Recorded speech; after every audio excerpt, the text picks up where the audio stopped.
You're listening to the J.D. Rucker Show. Let's begin. So 2 things before I begin. Today we're going to be talking about asking the question of where is Joe Biden? Where is he? What's going on?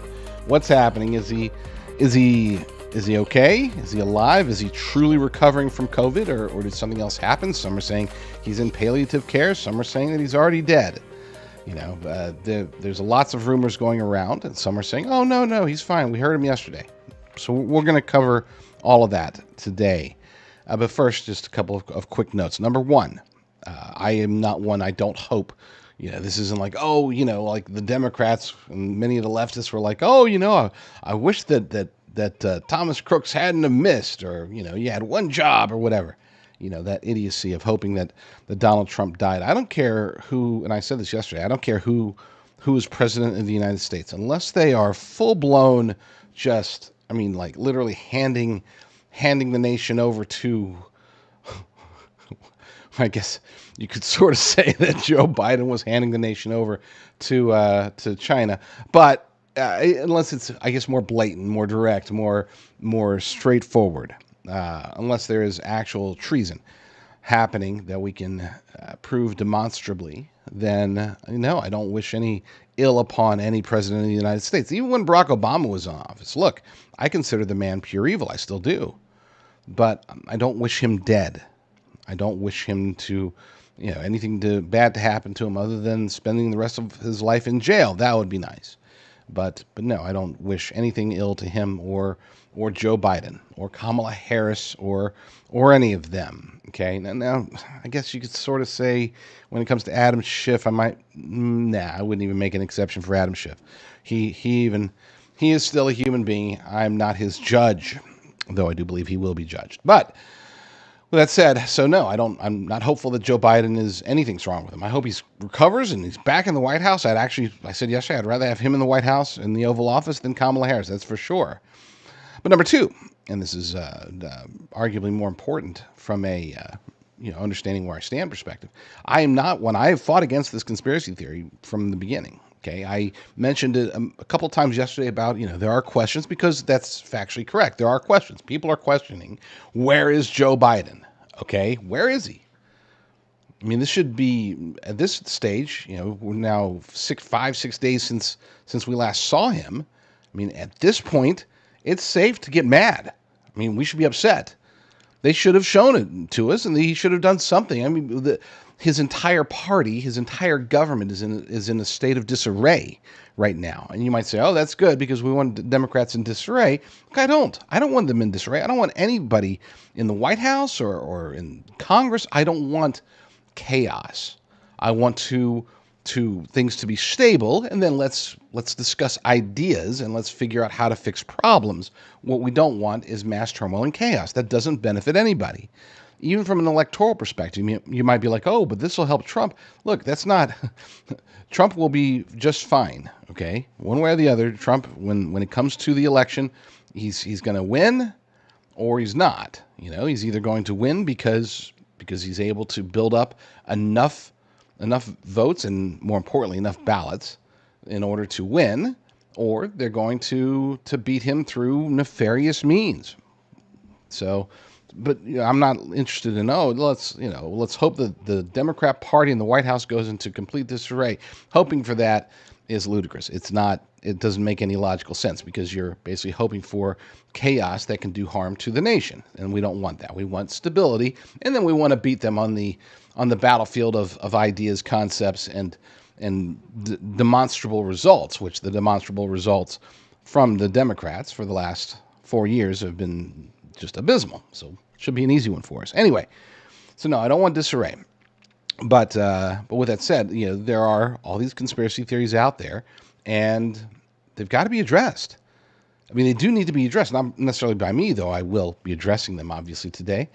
They need to be addressed by the White House. They need to be addressed by Biden's staff. Individually, it's like, okay, that's weird. And then that's weird. And then, yeah, that's pretty weird. Well, no, that one's kind of weird.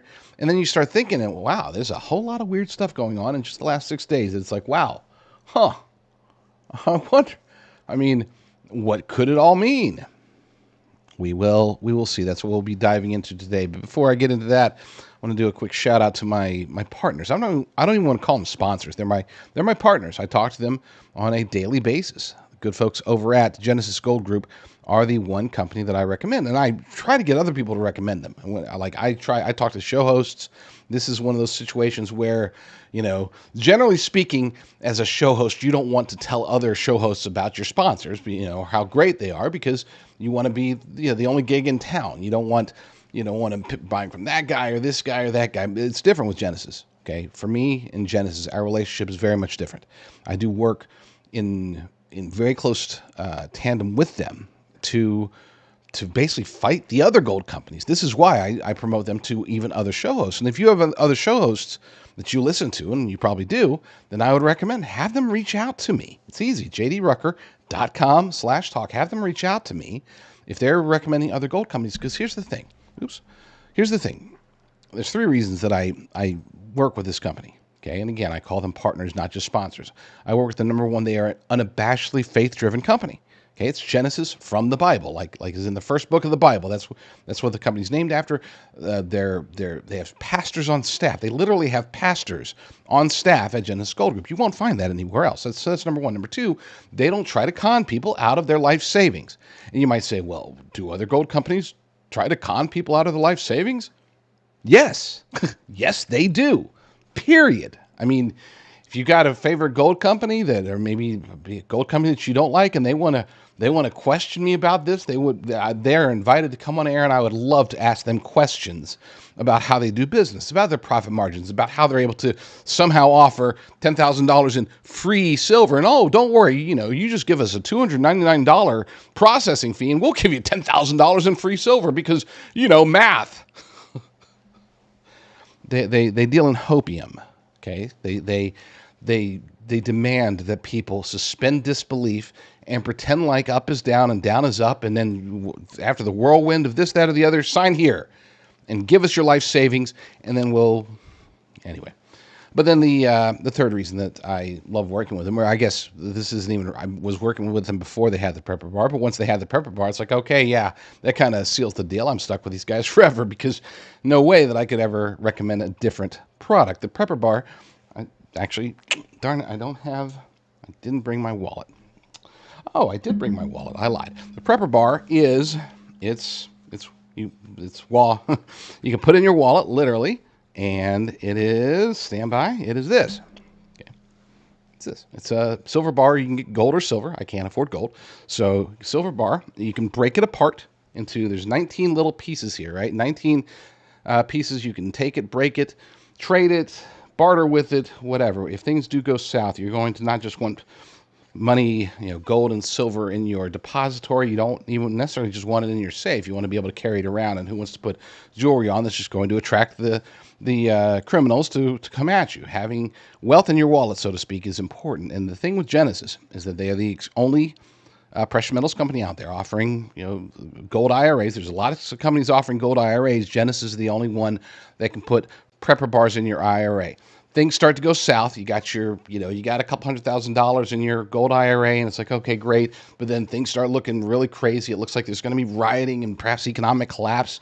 It's like, hey, call you guys at Genesis. Hey, I put some prepper bars in my depository.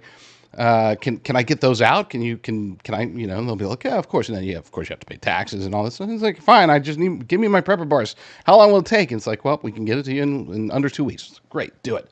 Let's get those here as quickly as possible, or you can just buy them. So either way, go to rumblegold.com and, get more information regarding your retirement, your life savings. Conversely, you can go to prepperbarnow.com, prepperbarnow.com, if you just want to buy some prepper bars with cash or credit card or PayPal or whatever. So let's talk about some Joe Biden action here. Joe, where are you? Where are you, Joe? Joe, I don't want to make fun because, what if something is wrong with him? But still, it is very concerning. Some of the questions, one of my good friend, I've had him on my show before, Kyle Becker, fantastic independent journalist, also a former Fox News people. I'm getting a lot of former Fox News people lately. Kyle Kyle Becker, shortly after, the day after Joe Biden allegedly dropped out, he posted this tweet. Let's recap this historic day. Actually, I think it was the day of. Was it the day of? Let's see. July 21st. Yeah, okay. So the day that Joe resigns. Not resigns, but the day that Joe allegedly stepped down from his campaign and decided not to run anymore, Kyle Becker said, let's recap this historic day. Joe Biden suddenly resigns via X. And again, not a resignation, but he drops out of he withdraws from the nomination for president. Number two, White House staff find out 1 minute later. So he resigns and the staff finds out. It's kind of different. Joe Biden's resignation letter, not on official letterhead. I did not point that out yesterday, but it's true. It just says the office of Joe. It's something weird. Let's pull it up. It just says Joseph R. Biden Jr. All right. Well, that doesn't say much. Number four, Biden's signature suspect. I did cover this yesterday. That's not his signature. Okay. He just signed executive orders. And then suddenly on July 21st, he's got a different R, a different B. He doesn't put junior at the end. It's apparently plural because it says Biden's. It says J.R. Biden's, no junior, and then they underlined it. It's a different person. Okay, that was a different signature, period, which would explain why it's not on official letterhead, because that would be a federal offense. Just saying. I'm not saying. I'm just saying if they were to misrepresent the use of the official White House seal and also sign it. Whoever does the signing, you can get an intern who, hey, just write this out. That's a federal offense. Okay? So, looks like somebody's pretty smart up there, and they were covering their butts. Number five, Steve Ricchetti helped write the letter. And he acknowledged that. Steve Ricchetti, who I actually don't know who it is. I saw some guy, Steve, wrote the letter. Yeah, okay. And you might say, well, that's not uncommon. You know, there's speechwriters and this, that, or the other. In this particular situation, I think it is. I think it is. It's suspect. And then that's very, very low on the list, okay? Because if he really did, drop out and of his own accord and without any pressure from Obama and Pelosi and maybe the deep state and maybe the global elite cabal or maybe Satan himself, Steve Ricchetti would still be, whoever Steve Ricchetti is, would still probably be there helping him. Jill Biden, Dr. Taco Jill, tweets a heart emoji in response. Nothing there. That's not a concern. White House wipes Biden's schedule. That is a concern.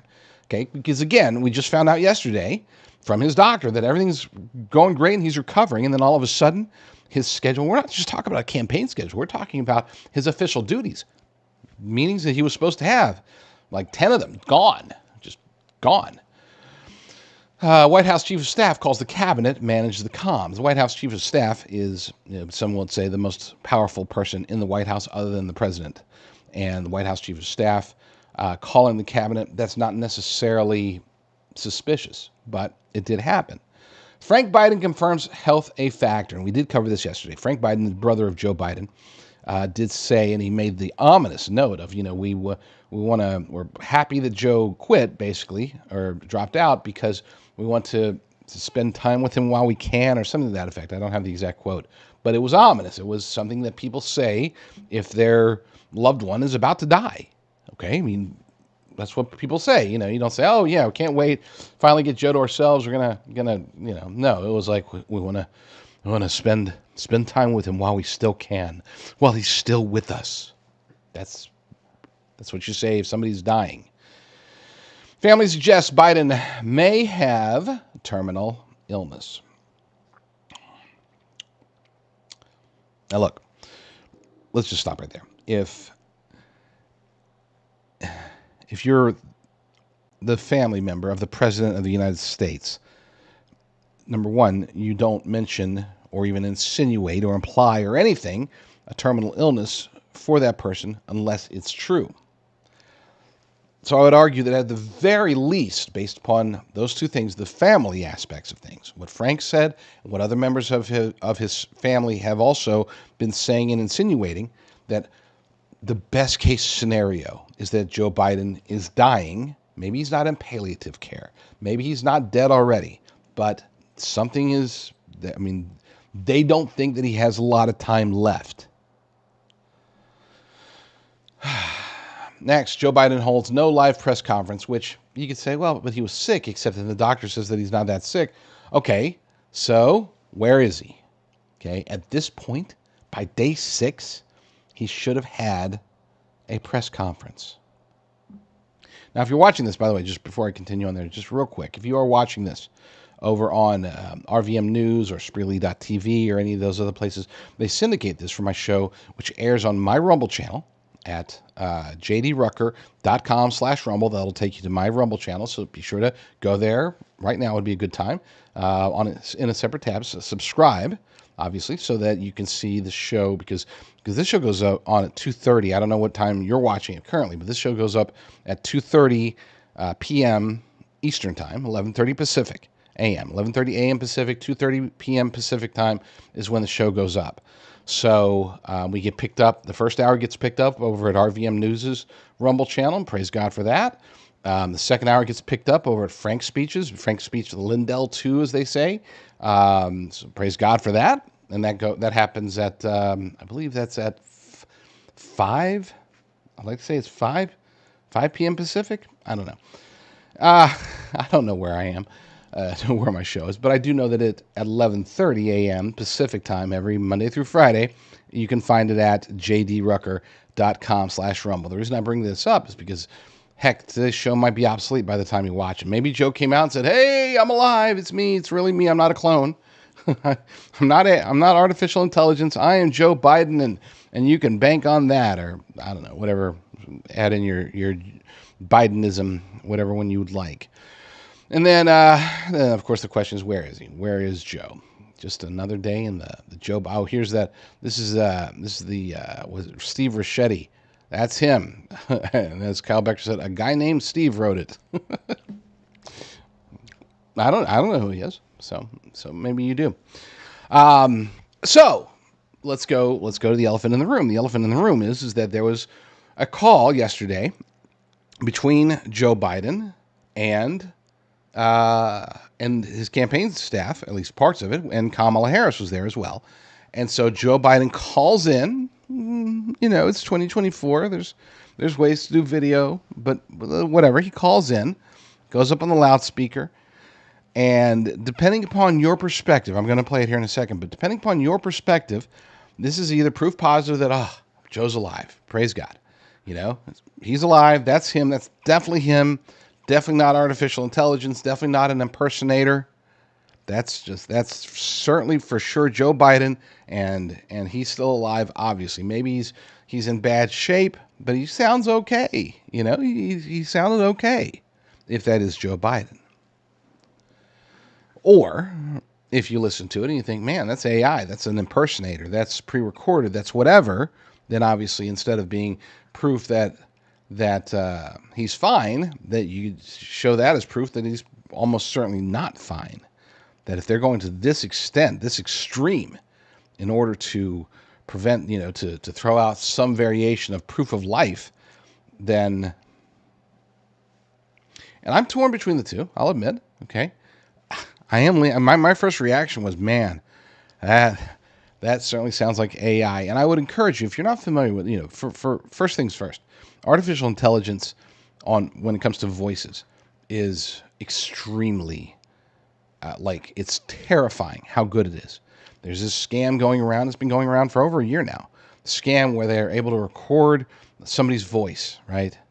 And artificial intelligence is able to generate, speech from recording of that voice.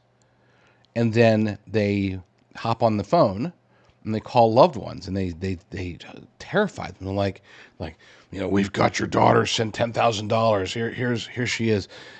Daddy, it's me. I'm so sorry. These guys are scary. Please do whatever they say. Did you hear? And I mean, and allegedly, and I praise God, I've never been victim of this, but allegedly, it is extraordinarily convincing. Now, you might say that that's in the moment. This one, we got to clearly hear him. Again, I've seen and heard some pretty darn good and pretty darn convincing artificial intelligence uses. And the scary part is that you can actually have a conversation, because you just need somebody on the other side who can type it out. Okay? And in some cases, they say that there is a technology. I don't want to go into too terrifying. There's technology that can actually change voices in real time. Okay, like you remember those old things, you speak into it, and you sound, it's a voice synthesizer, so you say something, but it makes your voice sound like you're a robot or whatever. There's this technology that allows people to do that, but with other people's voices. I mean, we're talking about some Mission Impossible stuff here. All right, but it's there, it's available. The point I'm trying to make is that, like, don't listen to this and think, oh, that's certainly for sure him. Listen very closely. And maybe it is. Again, I hope it is. I hope it is. Okay? I don't want anything to be wrong currently with the President of the United States. I don't want anything wrong with anybody. I don't want Kamala Harris to become the President of the United States. I don't want any of that stuff. So I don't make it. I hope I'm clear that I'm not cheering for this. I don't have some bias. It's like, oh, I hope it's him. I hope it's him. Or I hope it's not him. I hope it's not him. Objectively, or subjectively, but honestly, I guess I'm unbiased in my perspective that I lean towards. This doesn't sound like him. So too long of a setup, but take a listen. And we're only going to play like a minute of it because that's all you need. So much more we're going to get done. And so I want to say hello to Kamala if she can hear me. I know she's going to be speaking shortly. And I want to say to the team, embrace her. She's the best. I want to call today to thank everybody in this effort. I know yesterday's news was surprising and it was hard for you to hear, but it was the right thing to do. I know it's hard because you poured your heart and soul into me to help us win this thing, help me get this nomination, help me win the nomination, and then go on to win the presidency. But you're an amazing team. But we've got a great. I think we made the right decision. I know how hard you've worked, how many sacrifices you made, and so many of you uprooted your lives for me, and the kind of commitment few people make for anything these days, but you made it. And I've been honored and humbled. I mean this from the bottom of my heart. My word is a Biden. What do you think? What do you think? Leave your thoughts in the comments. There's the live chat. If you're watching on Rumble, you got the live chat. The live chat's great. I follow along as best as I can, but the live chat disappears. And that part I don't like. So if you could leave your thoughts about whether or not that was Joe Biden in the comments, that would be fantastic. Be sure to subscribe to the channel. That would be even more fantastic. Be sure to like it. I don't. They say I should ask people to like the videos more because, well, I don't ever do that. So here I am. Like the video. Deal. It feels like the guy in the beginning of Godfather. What was he? Mortician? Was he a mortician? Anyway, he's trying to get the Godfather to do something, and it's like, be my friend, so, like my video, If you could, let's take a quick break and let me pull it back together. Pull it back together. Stop laughing. So we'll be right back. I like being a person who focuses on solutions. I don't always have the answers, but I try to at least know 1 or 2 or 5 different ways that we can address an issue. If we're fighting oppression, we know that we must protest. We know that we must be ready to, if necessary, to revolt. If we're fighting against a government that is just doing the wrong things, well, let's figure out who the right people are and get them into office. Those are the types of solutions that just about anybody can offer. If anybody who's out there doing a conservative or alternative news show, they can at least tell you, go vote and go protest, right? But one thing that we have that's unique about us is that we do actually get involved directly with one particular problem, and that's long-term survival, preparedness.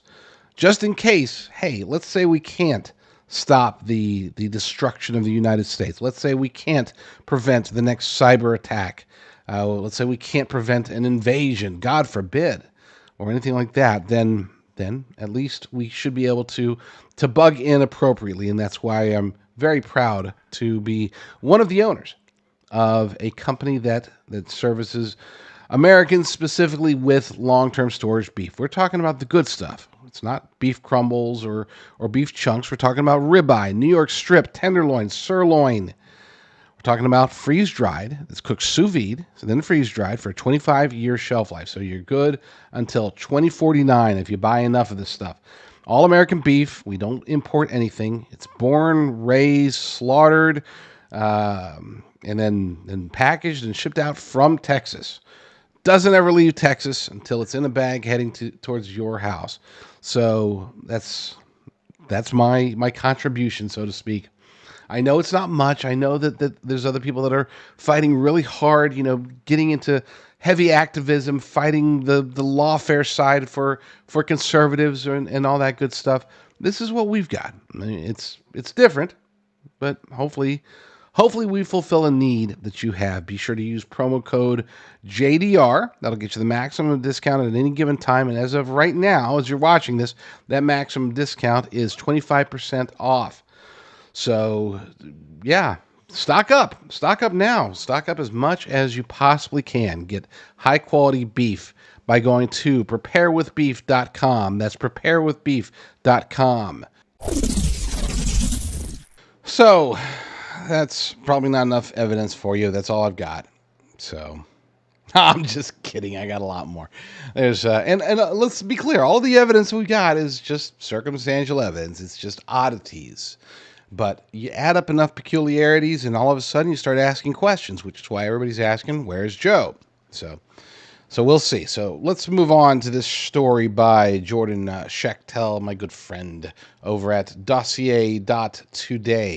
That is his Substack. It's an excellent Substack. I would say maybe my favorite overall Substack because he touches on all the subjects that I like. So let's go over to his Substack. President Biden suffered an undisclosed medical emergency during his time in Las Vegas. This is according to police sources. Now, if this is true, and I've seen a few other sources that are verifying this, if this is true, then this might be the ultimate as far as like this might be the ultimate as far as like, oh yeah, for sure, this is an indicator. Hold on real quick. Apologies. Will you close my door, please? My napping son has woken up, and I know that if I don't have him close my studio door, then all of a sudden I'm going to be hearing him playing, and you're going to be hearing him playing. So we'll get that door shut. Perfect. So yeah, so if this is true, then this is it. I mean, this should be enough to convince you that something is definitely not right, that we're not being told the truth, because they didn't tell us this. This had to come from a police source 5 days, 6 days after the event. That's not good. President Biden suffered an undisclosed medical emergency during his time in Vegas, and again, that was July 17th. Air Force One flew so fast the plane shook on its way back to the East Coast. Again, not good. According to the article, when President Biden began his campaign trip in Las Vegas last week, everything seemed to be running as smoothly as it could for an 81-year-old president in physical and cognitive decline. The day before he abruptly left town, Biden delivered the keynote address in front of a packed crowd of almost 5,000 people at the NAACP National Convention at the Mandalay Bay Hotel. On Wednesday, Biden was scheduled to deliver the keynote at the Unidos U.S. Annual Convention at the MGM Grand, with thousands in attendance anticipating his arrival. With the venue located right off the Las Vegas Strip, the president's security detail and motorcade required massive outside support from the Las Vegas Metro Police. President Biden did not appear at the convention or any of his scheduled events later that afternoon. Instead, he left town, departing Las Vegas on Air Force One for Rehoboth Beach, Delaware, where he remains today. Since that trip to Vegas, Biden has announced over social media that he would not seek a second term as president while throwing his support behind Vice President Kamala Harris for the Democratic nomination. Biden has not been seen in photos or on video since he touched down in Delaware Wednesday night, though he did participate in a phone call with Kamala Harris earlier yesterday, which we've already played and which I still have my doubts about. Let's hold on real quick right there. So to recap, He's scheduled for an extremely important event. Okay, Joe doesn't draw thousands of people to his own events, so he has to go piggyback off other people's events and speak there. In this particular one, he was speaking for the NAACP and whoever that other organization was. He was supposed to be speaking there the next day, but he didn't. He couldn't. And the excuse is that he got COVID, and so he had to be rushed back. But he had to be rushed back, like really rushed, apparently, which is also not good. Is it possible that, yes, oh, he's got COVID, he's 81, we got to get him back as quickly as possible, just cancel all the events? Sure, that narrative still sticks. This doesn't break that narrative, okay?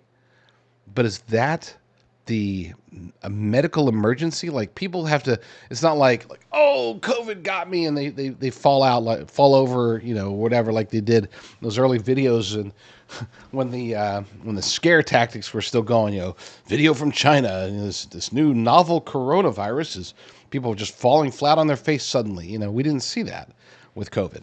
I'm sure it happened to some people, but that wasn't common. And you don't say COVID, when somebody gets COVID, which Biden's had multiple times, it's not like, oh, medical emergency, let's rush back, make the, make the, what's that? Another Star Trek, what was it? Was it 7? 6? Yeah. Star Trek 6, The Undiscovered Country, when Sulu, the radical leftist George Takei, but back then he was just Sulu, and they're like, he's like, push it to warp, whatever. He's like, she'll fly apart, Captain. I said, then fly her apart. That's what they were saying apparently to the Air Force One people to get him back to Rehoboth Beach. Why did he go straight from there to Rehoboth Beach? There's questions there too. It's a privacy issue. People were curious, as to, is that are his doctors better there? No. Is the equipment better there? No. But there is a lot more privacy there. If you were trying to hide something, that's where you'd go, not to the White House. Anyway, back to the article. The president's communications staff and doctors said that the president had tested positive for COVID-19, declaring that it was the reason for the cancellation of his schedule and his change of plans in Vegas. Dr. Kevin O'Connor, the president's White House physician and a family business partner, said Biden, quote, presented this afternoon with upper respiratory symptoms to include rhinorrhea, that's runny nose, and non-productive cough with general malaise. Signaling that the president had nothing more than cold-like as I cough on cue, had nothing more than cold-like symptoms. We are told a very different story. We have verified that, we being Jordan Schechtel, we are told a very different story. We have verified that several of the core elements in the Turning Point USA founder Charlie Kirk's viral X post from Monday are indeed true, occurring according to law enforcement sources. And this is what Charlie Kirk posted. Got a weird lead on a story that people should look into. I got a call from a source close to Las Vegas Metro. The official story was that Joe Biden's trip was cut short last week due to COVID. However, according to this source, U.S. Secret Service informed Las Vegas Metro that there was an emergency situation involving Joe Biden and to close necessary streets so the POTUS could be transported immediately to University Medical, which they began to do in earnest. Then, mysteriously, there was a stand-down order, and the USS informed local Vegas PD that they were going to medevac POTUS to Johns Hopkins, which they presumed meant fly him back east ASAP. Apparently, the rumor mill in the police department was that Joe Biden was dying or possibly already dead. I didn't think too much about this lead. Seemed too wild to be true. But given that Joe Biden has been out of the public sight for days and dropped out of the race via an X post, and his brother James indicated health was a factor, I'm beginning to grow more curious if COVID or something else has been more serious than reported. If anyone with LV Metro has information, please email freedom@charliekirk.com. I want to hear if there's more to the official story than what they are telling us. So there it is. If this is true, folks, if this is really what's happening to the President of the United States, and if they really don't want to tell us, well, that's not good. I'm going to take a short break because I got to take a phone call, but when I get back, we'll keep going, so stay tuned. For a very limited time, you can go to mypillow.com/JDR and get employee pricing on the premium My Pillow as low as $19.98. That's $19.98. Use promo code JDR at mypillow.com/JDR. You can take advantage of that or the $25 extravaganza that's going on right now as we speak as well. MyPillow.com/JDR. Use promo code JDR for the maximum discount. There's nothing that can take me away from my show except for family and partners, right? And last segment, family comes in. That breaks me away. Get a phone call from one of the partners. That breaks me away now. But I'm honed in. I'm focused on y'all now. So let's get back to this. I don't remember where I was. I apologize for that. But I know we were talking about this Charlie Kirk tweet. We were talking about everything that's happening with the assumption that Joe Biden is sick, at the very least, sicker than they're coming across. So let's get back to the article and see what Jordan has to say.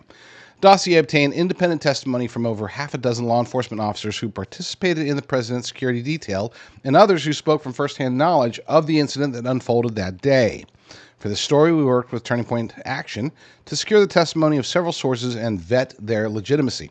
Officers working the president's detail described that Wednesday as chaotic from the very start. President Biden was already way behind schedule before the incident. Several sources said things really went haywire after he had been present at a famed local Mexican restaurant called Lindo Michoacan, where he was doing the rounds, shaking hands and greeting donors. Then suddenly he was supposed to be scheduled to deliver the Unidos U.S. speech. All hell broke loose. Several law enforcement officers on duty that day were informed over the radio that the president was dealing with an unspecified medical emergency. Far from a case of the sniffles, this was sent out on encrypted police airwaves as if something akin to a 5-alarm fire had broken out. Our sources estimate that it was easily hundreds of Las Vegas metropolitan officers and employees who heard the broadcast live, so a curious media shouldn't have a problem reporting any follow-ups to this story. The dispatchers made clear that this was much more than a mere change of plans because it set into motion so much of their on-duty emergency response apparatus. Radio dispatchers responsible for coordinating with the president's detail requested an immediate surge of law enforcement resources into the area, both to secure the vicinity and to expedite the president's movement. According to these law enforcement sources, the president's motorcade was initially planning on heading to University Medical Center, which was located about 2 miles up the road from the president's position. Police answered the call, rapidly deploying their in-the-box emergency squads to facilitate the reroute to the hospital.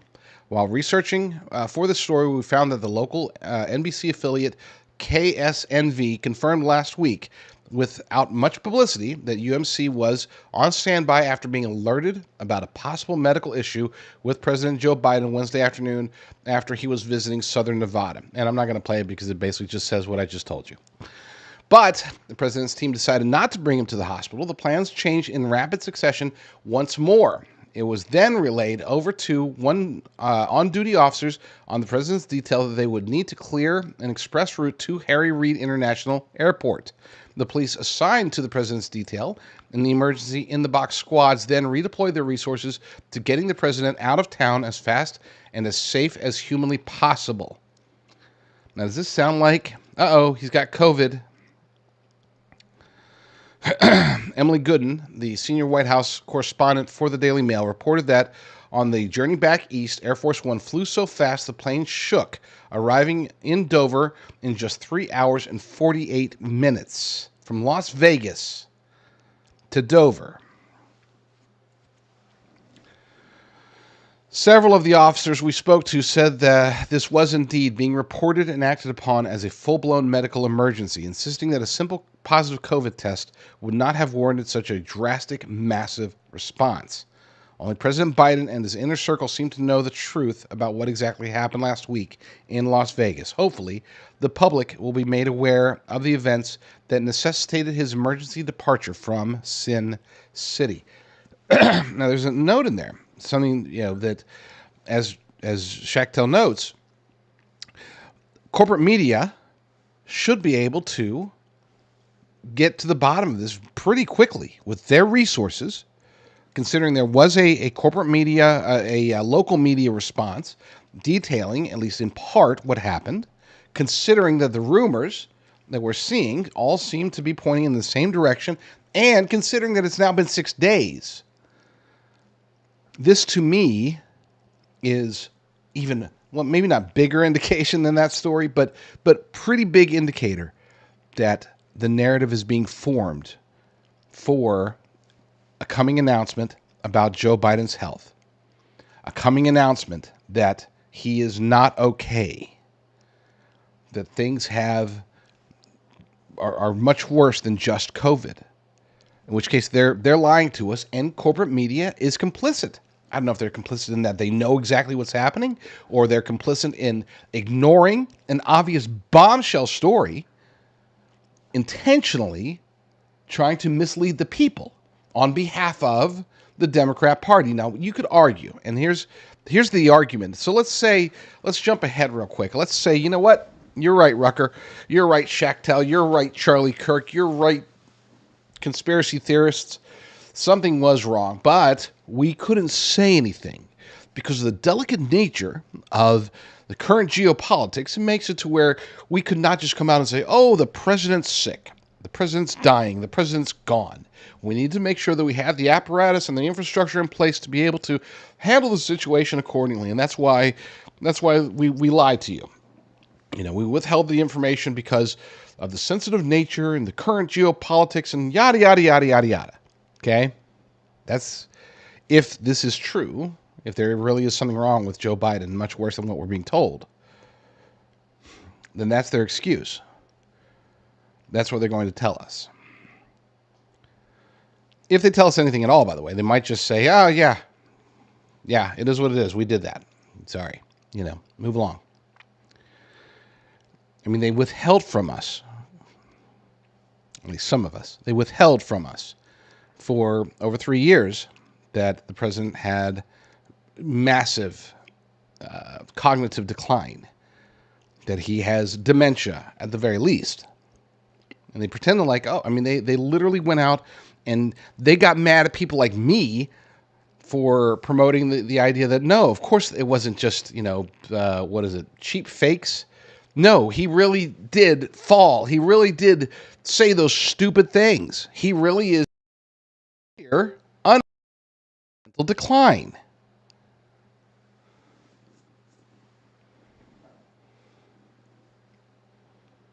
So, you tell me. I mean, am I crazy? Is media involved? Or do we have something here that for the United States of America? And anybody who says, you know what, it does make sense that stop. Just stop.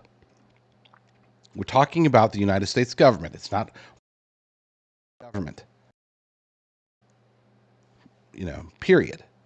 When Reagan got shot, things did not stop. They were able to go into action, make sure that we didn't get attacked by Russia, the USSR at the time, make sure that things were okay. At that point, it seemed as if we didn't know whether Reagan would live or not. And and obviously it was on television, so it's not like they could have covered up, but I'm pretty sure they would not have. And there's no excuse for this. If Joe Biden is dying or dead, then we shouldn't be left in the dark as the American people as of the 23rd if it happened on the 17th. There is no excuse for that. Period. Oh, but national security. Really chaps my khakis, and nobody's even said that to me yet. I'm already ready to slap somebody.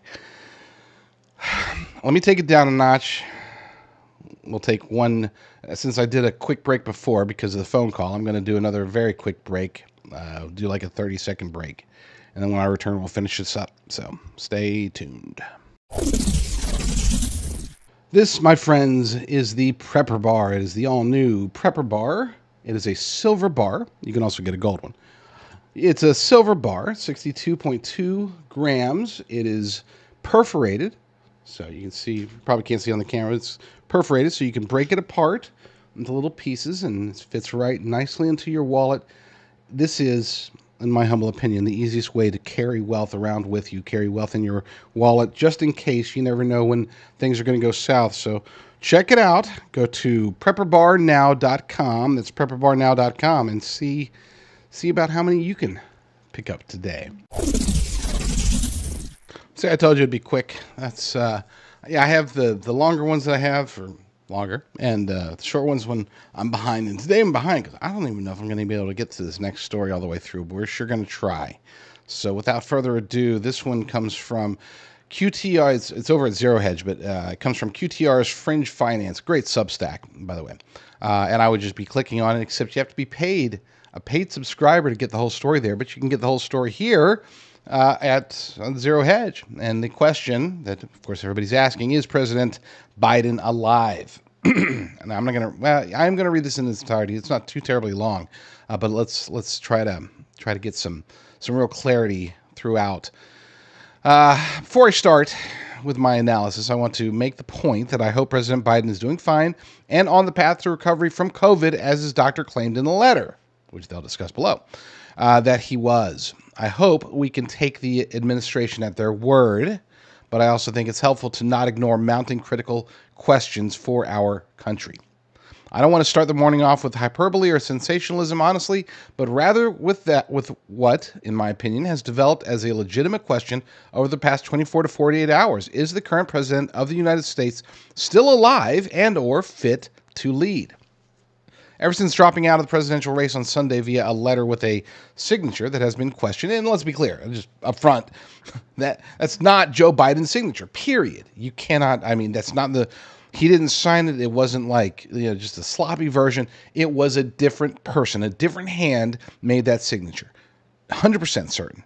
Unless we'll say 99.9%, because I guess there's a 1 in 1,000 chance that maybe Joe was trying to, I don't know, maybe he had some sort of mental lapse and he reverted back to his signature when he was in his 20s, or I don't know. I guess it's possible, but it's certainly, that's just not how signatures work. You don't change it all of a sudden, especially considering that just literally a few days before, just before the incident, by the way, or the day of the incident, is when he actually did do a regular signature. And conspicuously lacking the seal of the White House or the President of the United States, President Joe Biden has failed to turn up anywhere in person. And there's the letter. If you can see it on the screen, it just says Joseph R. Biden Jr. Does not actually show the seal. The president's presidential seal, the White House seal, the U.S. seal, none of it. Okay, and we're not going to read it. You should have read it already. If you haven't, then please do so. Back to the article. The swift decision to drop out of the race, combined with the announcement last week that Biden tested positive for COVID and would self-isolate, which incidentally came out after Biden said he would consider dropping out if it were due to a medical condition, which I don't think is related, but still. Combined with endless unproven rumors swirling around on social media about a medical emergency, and I would say that those unproven rumors are pretty darn credible, as we just read before in the last segment. They have left people no choice but to sadly consider a worst-case scenario. Since Biden was last spotted on July 17th exiting Air Force One, he hasn't been seen publicly, which, though reports have put him at home recovering at Rehoboth Beach, Delaware. And there's a picture of him when he's coming off. He was going down very, very slowly. And, people will sometimes say, we saw, especially like after the Hillary Clinton thing, when she had her little episode trying to get into the SUV, there were rumors of body doubles. This one does seem to be Joe Biden. It really, it doesn't seem. And could we tell from a picture like this if they really wanted to fool us? No, they could definitely fool us. But it does appear as if he walked off of Air Force One after the medical emergency. Because again, if we didn't have this video, then I would have already be just saying, yep, he's gone. He's either dying or dead. The fact that we have this image after that rapid after that rapid plane trip back. I mean, I guess you could say that, since we weren't there, since we didn't have eyes on him, could they have faked this? It's possible. Could they, I mean, maybe the press wasn't there. Maybe this is fake press. Maybe it was real press and they said, run this instead, and they had some stock footage. I don't know. I mean, I guess anything is possible. But it did seem like he was walking down, and that at least at that point, he seemed to be not dying. At least, I mean, he didn't have like a stroke or a heart attack or anything. This seems like he's walking of his own accord. Now, there is video that shows him trying to get into the SUV, and it's hard to tell, but it's clear enough that you can see through the window that they're struggling to get him in and positioned in the SUV. It takes like 45 seconds for him to go from the door being open to where he's kind of being pushed in, and his parts of his body are being positioned in there. It was a struggle, and that's the last we've seen of Joe Biden. As questions about Biden's health began to swirl more and more over the last 48 hours, Biden's doctor released a note supposedly claiming Biden is on the path to recovery from COVID and had been administered Paxlovid. He wrote, I'll go ahead and read it. President Biden completed his 8th dose of Paxlovid, which is an antiviral COVID medication that allegedly doesn't work, this morning. And this is according to his physician, O'Connor.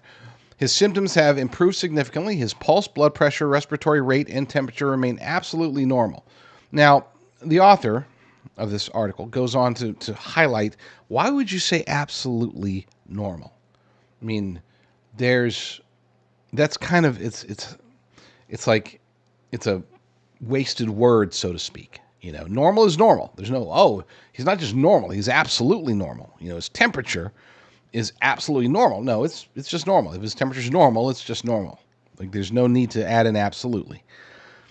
Again, it's a minor point, and I doubt that it's anything, but the author does, and we're going to skip that part. That's why I'm telling you. His oxygen saturation continues to be excellent on room air. His lungs remain clear. The president continues to tolerate treatment without any difficulty and will continue Paxlovid as planned. He continues to perform all of his presidential duties, which we know is not true because he canceled all of his presidential duties. So yeah, there's that. So Picadillo, let's skip past all that. That's the absolutely part, which he calls bizarre. Then there's the phone call, the alleged phone call from allegedly Joe Biden to the campaign event, and we're not going to play that again. This is the part, and if you want to go to the story, you can click on that, and you can hear her say, hey, we know you're still on the call. It sounded as if she was about to say recording, and that's got everybody a lot of people, a lot of conspiracy theorists are like, she was going to say recording. She got busted. She knows it's a recording. He's dead. I'm not going to go that far. It's Kamala Harris. You never know what she's going to say. She just says dumb stuff just pretty regularly. So anyway, also bizarre is the whole power structure of the Democrat Party in the 2024 campaign has shapeshifted without the presence of the current president of the United States in about 3 days. It took 3 days for everything to switch. But don't forget, prior to Sunday, it appeared, number one, Joe had said the week before that he wasn't dropping out. His own staff was saying he's not dropping out. And then Pelosi and Obama were pushing for him to drop out during that week, but they were also, Pelosi was saying, we need to have an open, I don't remember what she called it, but basically have a floor fight, okay? Have a floor fight at the convention, and we'll figure it out there. And now, all of a sudden, Kamala is anointed. This is as even corporate media is noting, this is a coronation. It's not like, okay, well, Kamala's one option, and then here's your other option. They were fast to go out there. As soon as Joe Biden, they contacted Newsom. They got him to say, yep, I'm behind Kamala. They contacted the Clintons, even Hillary. She's like, what, again? I'm going to get skipped. You want me to... okay, fine. Whatever.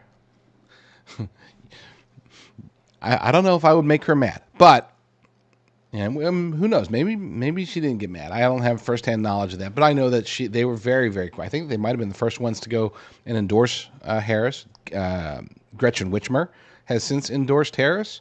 Even Wait for it. Make sure.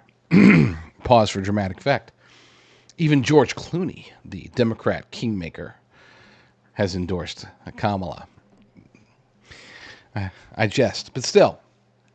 Obama hasn't. Alex Soros did, but Obama hasn't. That's sort of weird. There's something weird there. We'll see what's going on with that. And I have heard of other reports that she's not being coordinated. But at least what's being presented today is that it's Kamala Harris. She's the nominee. Period. She's got enough delegates already locked in. They were able to do that like very, very quickly. None of it makes sense. Notes. Why can't government display this shocking level of efficiency all the time? From there, last night, Biden took the step of delegating some of his authority to support Ukraine to the Secretary of the Treasury and the Secretary of State. What? I hadn't heard about that, but it's true. Okay, we'll go ahead and see what they have to say. That is the member functions and authorities under the Rebuilding Economic Prosperity and Opportunity for Ukrainians Act. Delegation. I'm not going to read it. I was kidding. I'm not going to read it. Let's just you get the idea. So some of Joe's responsibilities have been delegated away, apparently. All right. Back to the article. Biden has also, as of this morning, reportedly canceled 9 trips that were scheduled for the next 2 weeks, according to the New York Post. COVID's not going to take you out for 2 weeks. Okay? You're like, oh, well, what about long COVID? Don't even get me started. That doesn't sound like the travel schedule of someone on their way to a full recovery to taking back the presidency for the next 5 months. And the story goes on. I will probably read the rest of it in the next segment, but in the next hour. But for now, we're going to leave it there. All sorts of crazy stuff, folks. I mean, what's your opinion? Again, go down in the comments. Leave your opinion. Is Joe Biden alive? Is he sick? Is he gone? Are we making a big deal out of nothing? Is everything going to be okay? Be sure to like this video. Be sure to subscribe to this channel, and you can see the entirety of the show over at my actual Rumble channel, jdrucker.com/rumble, and that will take you there. We're going to take a quick break. If you're on RVM News, I will see you all tomorrow. But if you're watching on my channel or anywhere else, then stay tuned. We will be right back. If you have been paying attention in recent years, and I know you have been, obviously, because you're watching my show, so clearly you're not sticking your head in the sand. You want to hear the truth. But if you have been paying attention, then you realize that over the last, 3.5, 4 years, things have been going pretty darn crazy. And it isn't just the pandemic. We should have been in full-blown recovery mode since then. Things are crazy for other reasons, and I think you know why. I am very blessed, pleased, and honored to be working with a company that helps people to secure their retirement, secure their life's savings. This is a company that doesn't just work with me, works with some much more important people than me, people such as Mike Lindell. If you go to rumblegold.com, you can work with Genesis Gold Group, and you can sign up, get a free definitive gold and silver guide, help you make sure that you're doing the right things as far as your investments go. People like Dean Cain, there's Mike Lindell again on the screen. You got people like Joe Altman, Conservative Daily Podcast, one of my good friends. He's fantastic. All three of them are, and I might not be fantastic myself, but at least I do know a thing or two when it comes to trying to defend our nation, when it comes to trying to spread the gospel. Genesis is an unabashedly faith-driven company. This is why they don't do things such as offering free silver. Look, if you want to listen to the ads that say, buy our gold and silver, and we'll give you $10,000 in free silver in exchange for a $299 processing fee, then my goodness, have fun with that. No, don't actually. Don't have fun with that, because there's nothing fun once you realize what the actual numbers are like. Go to rumblegold.com if you have a retirement, if you have wealth that you want to protect, and you want to protect it with physical precious metals. Rumblegold.com is the place to go. Endorsed by Mike Lindell, and perhaps more importantly, endorsed by me.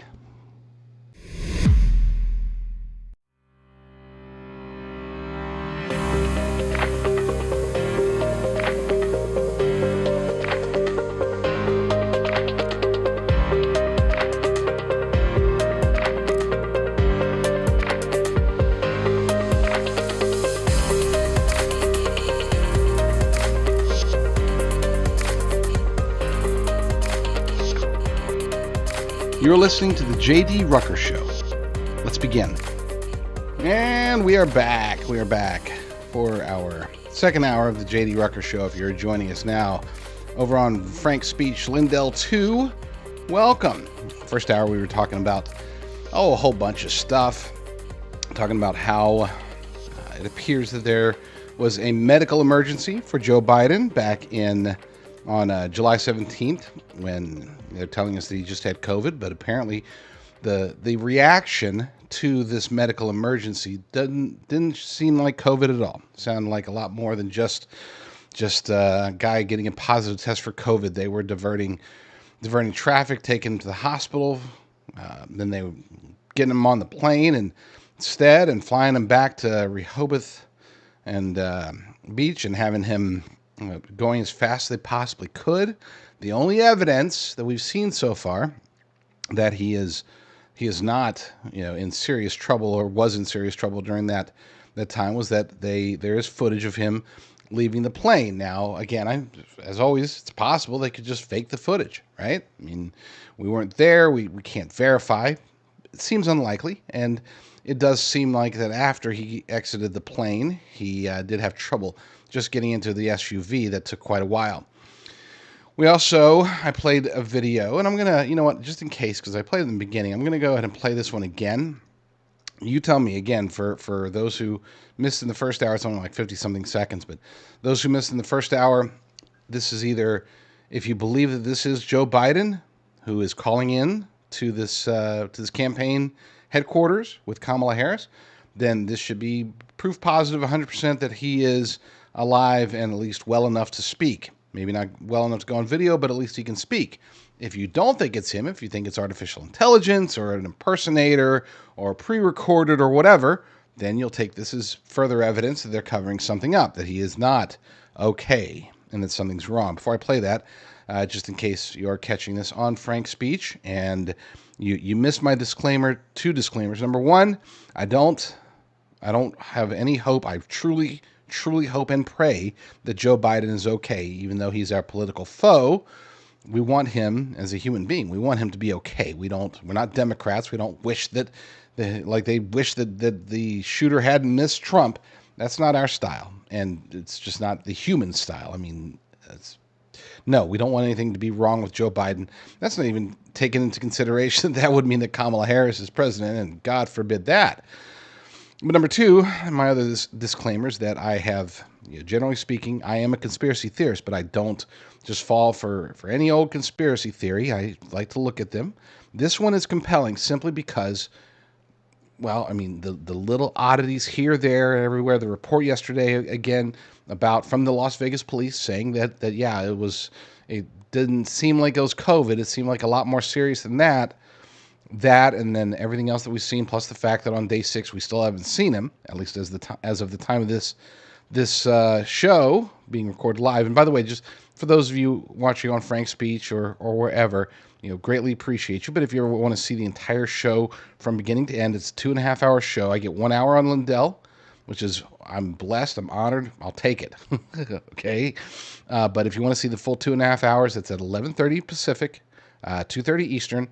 You can go see it on my Rumble channel at Rumble or jdrucker.com/Rumble. That'll redirect you to my Rumble channel where you can subscribe and go from there. But anyway, so I hope Joe's alive. I don't just fall for any conspiracy theory. I try to vet them out before I ever really talk about them. And this one does seem to have enough credibility to where we can at least ask the question. And if, Lord willing, he is fine, everything is okay, hunky-dory, and he can just go back to being the worst president of all time, great. I would rather that be the case than the alternative. So let's play this video, and again, you tell me, is this Joe Biden, or is it a cheap fake, as Karine Jean-Pierre might put it? So much more we're going to get done. And so I want to say hello to Kamala. If she can hear me, I know she's going to be speaking shortly. And I want to say to the team, embrace her. She's the best. I want to call today to thank everybody in this effort. I know yesterday's news was surprising and it was hard for you to hear, but it was the right thing to do. I know it's hard because you poured your heart and soul into me to help us win this thing, help me get this nomination, help me win the nomination, and then go on to win the presidency. But you know, you're an amazing team. But we've got a great. I think we made the right decision. I know how hard you've worked, how many sacrifices you made, and so many of you uprooted your lives for me, and the kind of commitment few people make for anything these days, but you made it. And I've been honored and humbled. I mean this from the bottom of my heart. My word is a Biden that. So, for those old enough to remember this, I'll ask you: was it live or was it Memorex? Is he alive or is he not? That's the question. And some will say, oh, that's an insensitive question to ask, but he is the president of the United States. He's the most public figure in our nation. We have a right to know. And there are those who will argue that for the sake of national security, it's important to keep such information away from the Republic. And if you say that, I want to smack you. Because no, this we're talking about the U.S. government. One man does not make the government. He is an important part of the government, but we need to know, the world needs to know, everybody needs to know, is Joe really okay? And if he is, then I'll take back everything that I'm saying. I'll be like, okay, I was thinking maybe it was something, but it wasn't, praise God. But all the little bits and pieces of evidence seem to be pointing to a cover-up of some sort. You can't deny it. I mean, because we know that if everything's okay, then he can at least get on camera and say everything's okay.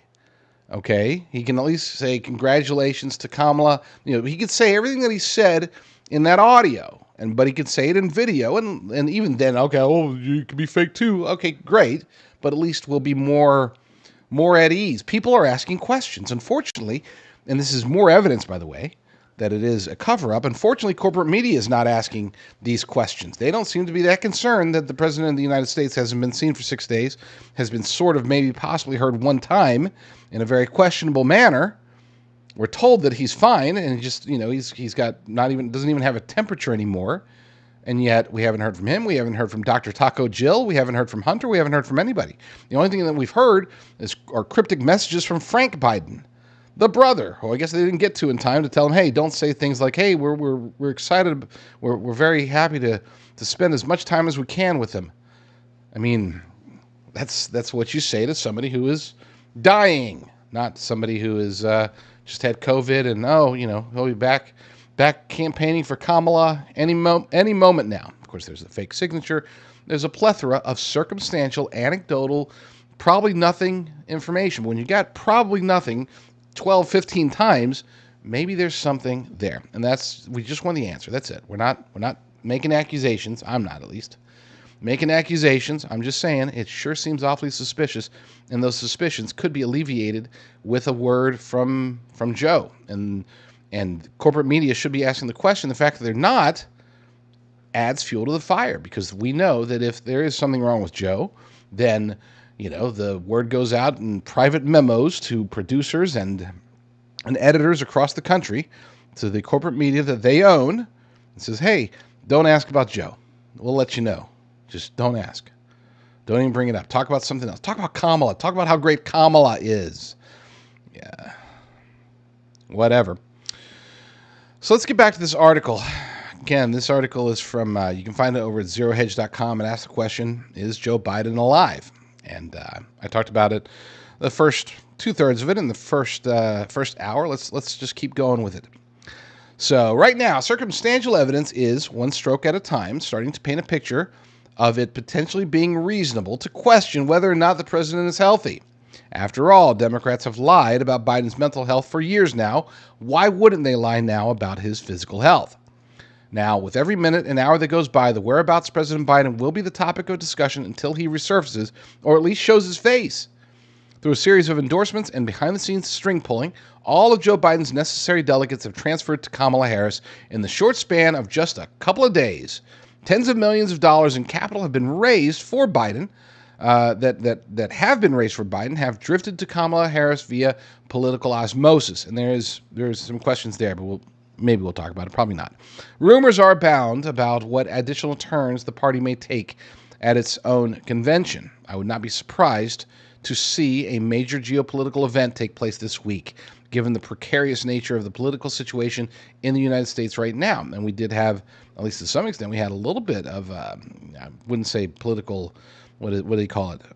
Wouldn't be a major geopolitical event, but we did have Secret Service Director Kimberly Cheadle resign this morning. There's that. That was pretty big. I noticed it was funny because everybody was talking about this the day after Joe Biden steps down, and all of corporate media, and unfortunately pretty much all of conservative media, was talking about the Cheadle hearings, right? I mean, let me pull this out here real quick. And I get it. I mean, it's important. So on a personal note, I just have to say I never watch those hearings because there's nothing ever comes from them. Nothing, not a dang thing ever comes from them. Nothing ever comes from them. Nothing ever comes from those congressional hearings. It's just an opportunity for these guys to campaign. I don't care, Democrats, Republicans, doesn't matter. Okay? All of them use it. They just want to get the soundbite that gets played on Breitbart. They want to get on Fox News. They want to, oh, look, here's this politician, he's owning Fauci. He's owning Cheadle. He really nailed them with that question. Nailed them what? No, nothing ever comes to them. So what I do is I let my wife watch it yesterday for me. I asked her, hey, let me know if anything happens. She told me a few play-by-plays. She had me watch part of Byron Donald's questioning. That was pretty good. Okay, but for the most part, there's no consequence. It's just campaign fodder, basically. It's a way to get in the news.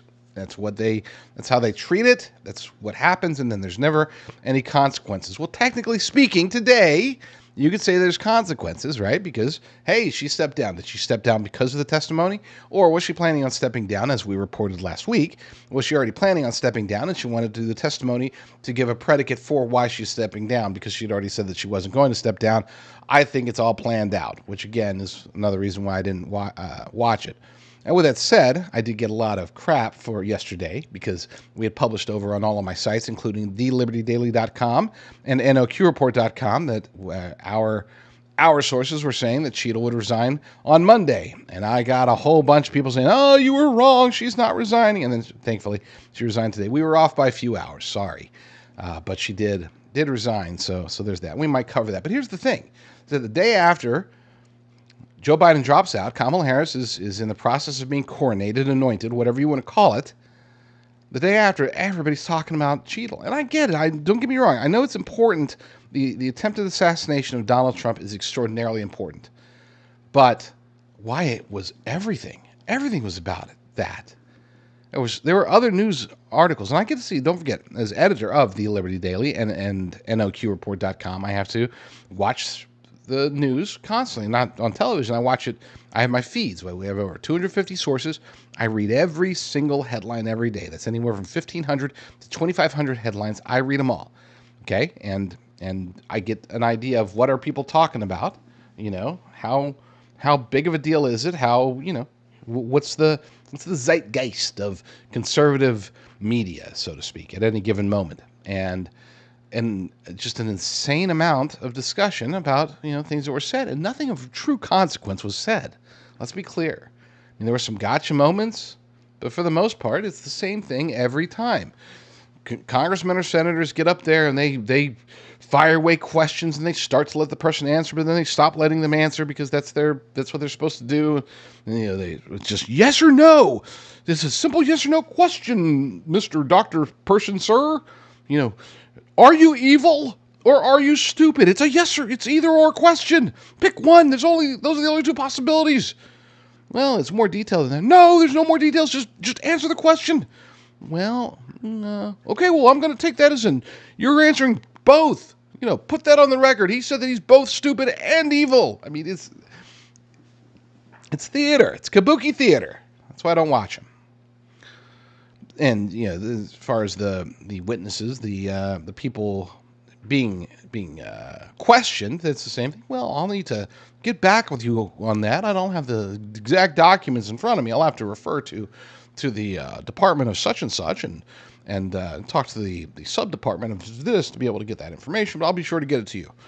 or that's something we should not discuss in open discussion. And I mean, it's no, I just won't watch them anymore. Okay. With that said, it was over talked about, even by conservative media. And then, of course, you have regular corporate media ignoring everything. I mean, everything. It's all about Kamala now. It's all about Kamala now, and it is what it is.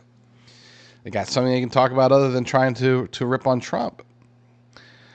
Something to talk about other than trying to cover up for Joe Biden. Well, now they're not even talking about that. They're just ignoring it altogether. So yes, I think the fact that they're not talking about it is conspicuous. Because this is a big story, obviously. It is concerning, obviously. People are asking questions. They're not hearing the questions. They can hear the questions. They are asking the same questions behind closed doors, but they're not going to print about it until they're allowed to. They're not going to talk about it on their shows until they're allowed to. That's why I don't watch much corporate media. Anyway, so back to the article. Which, pull it up. Back to the article. This is why it is extremely important for Democrats to level with the public and consolidate power behind somebody. Blinken, Harris, throw a dart as quickly as possible. And it's like I said, I mean, this is our government is not designed to just fall apart if something happens to the president. We saw that with Reagan. We've seen it in the past. Does it cause chaos, turmoil, questions, bad decisions, good decisions? Sure, it's the same thing. Okay. This is not an empire, so to speak. This is not a kingdom. We don't have a king. We don't have an emperor. Things don't just stop. We have, and one can argue that it's not like Joe Biden was doing a whole lot anyway. So it's not, don't give me the whole, for continuity of government or anything like that. National security. Is he alive? If so, show him to us. Give us more than just an AI sounding phone recording. Do better than that.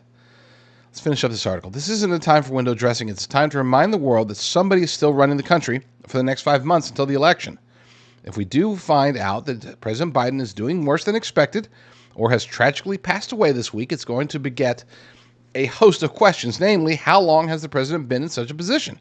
And who has been communicating publicly on his behalf and with the approval of whom?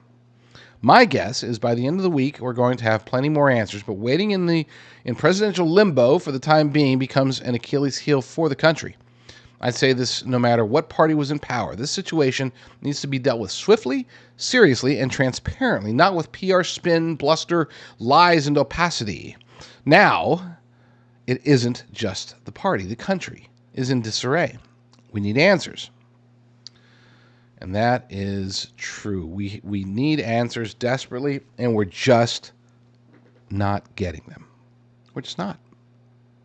What does that tell us about how much they even care about what we think? They don't. They don't care about what we think. Joe Biden may be alive, may be dead. We don't know, and we're not going to know until either they show it to us or they tell us otherwise. Either they show him, Joe Biden alive and well, very clearly, current video and him, and he could look disheveled, he could look whatever, he could be in his pajamas for all I care. Okay, Dr. Jill would have her in a face mask, carrying him over, walking him over to the table to sit down and say, guys, I'm okay. It's a bad bout of COVID. I was doing better. Been taking Paxlovid. I'm going to get back to you soon, but I want you to focus on Kamala Harris, whatever. Okay, say something. Say something on camera. So we need either that or we need the White House to come clean and say Joe is doing worse than we thought. Joe is going into palliative care. Joe is non-communicative. Joe is whatever. God forbid Joe is dead. I don't want to hear that. But I would rather hear that if it's true than to not hear it if it's true. If he's dead, let us know. If he's hurting, let us know. If he's great, then let him tell us. This limbo crap, this doesn't work. It doesn't work for me. Let's take a quick break. When we get back, we'll talk about. We'll go back. We'll talk more about Kamala. I've got a few stories here, but I think we can stay focused on Kamala because it does appear, like I said, it went from the Democrats being the defenders of democracy to Democrats new queen.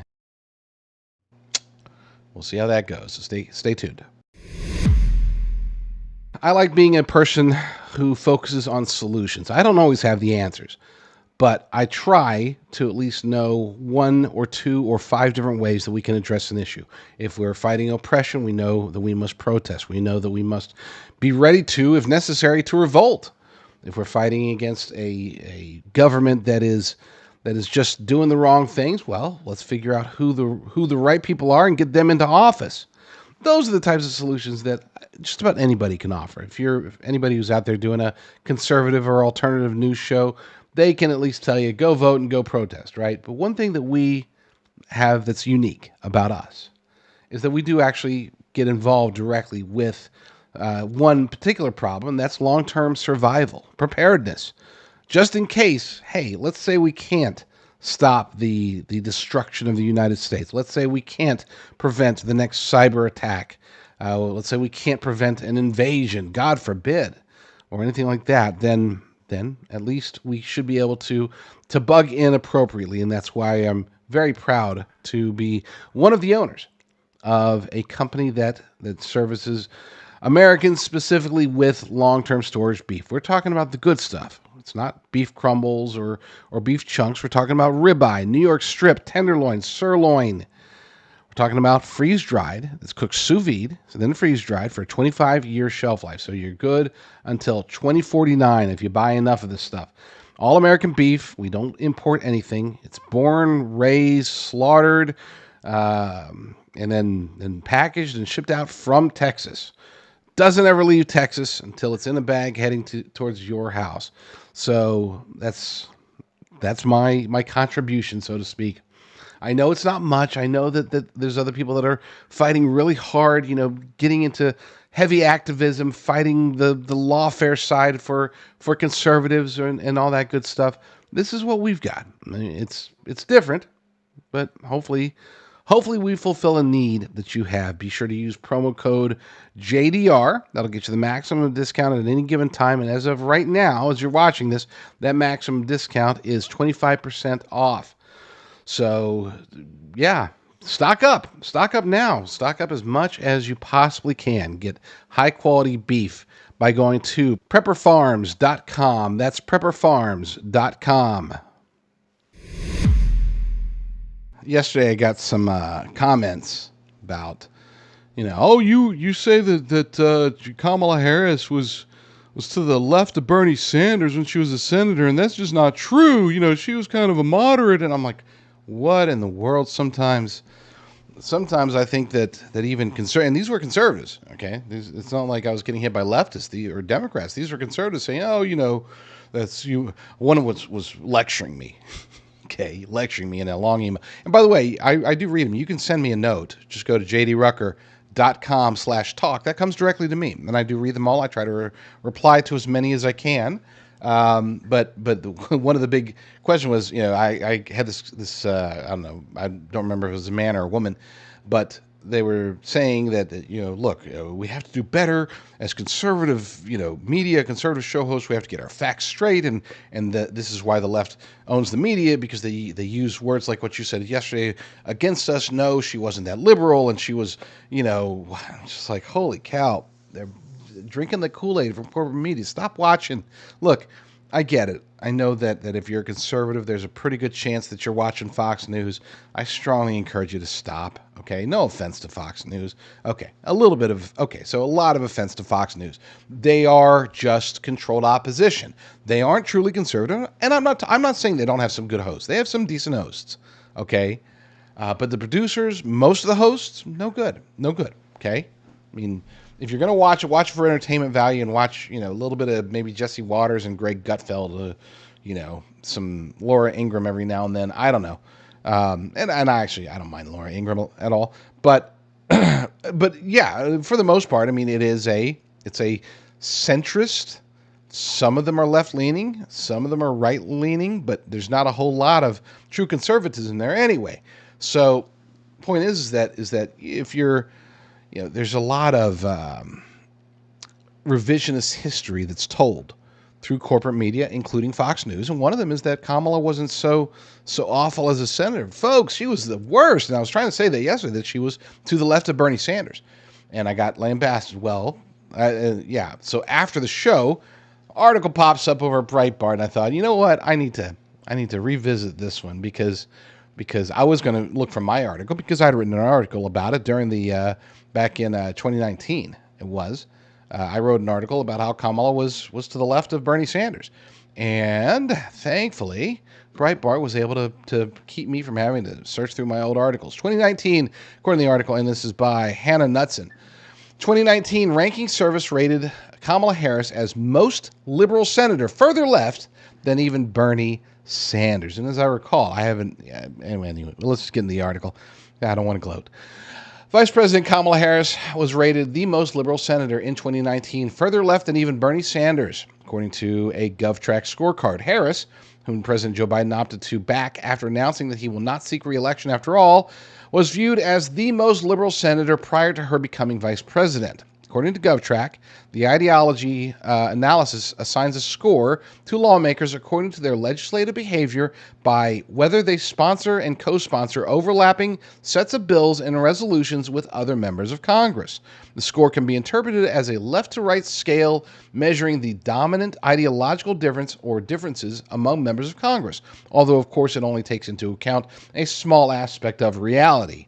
In a list of all 100 senators in 2019, Harris scored 100, winning the title of the most leftist senator. For greater perspective, Sanders came in right behind her at 99. On the flip side, Senator Marsha Blackburn scored as the most conservative senator that year. A breakdown of the rating found that Harris joined bipartisan bills the least often compared to Senate Democrats, as just 15% of the bills she co-sponsored were introduced by a non-Democrat. The breakdown also found that Harris held the fewest committee positions compared to Senate sophomores, tied with one other. She also was third most absent in votes compared to all senators. So not only was she so far to the left, she barely did her job. Some would argue that she didn't do her job at all. And I would argue that's probably not a bad thing.